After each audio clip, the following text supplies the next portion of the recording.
என்னடா 2 மேட்ச் அடிக்காம இருக்க, கேப்டன்சி வேற. அவன் தான் பவுன்ஸ் போடுவான்னு தெரியல, பின்ன ஏன் அதை அடிக்கிற? நான் இப்படிதான் வச்சேன், அது பார்த்தா கேட்ச் பிடிச்சிட்டேன். சரி ஓகே, ஏதாவது அசிங்கமா வருது, போயிட்டு 2 பை வர சொல்லு. போ போ போ.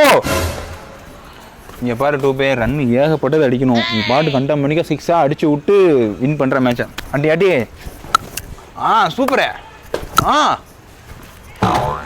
என்னடா சூப்பர்னு சொன்னா உனக்கு என்ன ஏதோ வியாதி வந்துருமா? ஒரு 6 அடிச்சுட்டு இப்படி அவுட் ஆகிட்டு இருக்கேன். உங்களெல்லாம் நம்புறதுக்கு போங்கடா, நானே இறங்குறேன். தம்பி எங்கப்பா ஓடுற? இந்த தலையில துண்டு வச்சுக்கோ. மேட்ச் இன்னும் முடியல இல்ல? அதான் முடிஞ்சிச்சு. 77க்கு 5. இதுக்கு மேலே என்ன கிளிக்க போறீங்க? எங்க தலை டோனி இருக்காரு, கடப்பார பேட்டிங் நின்று அடின்னு அடிச்சு பொழப்பாரு, தெரியும்ல. எல்லா ஒரு டொக்கு வச்சுட்டு லாஸ்ட் ஒரு 2 6 வச்சுட்டு அவ்வளோதானா?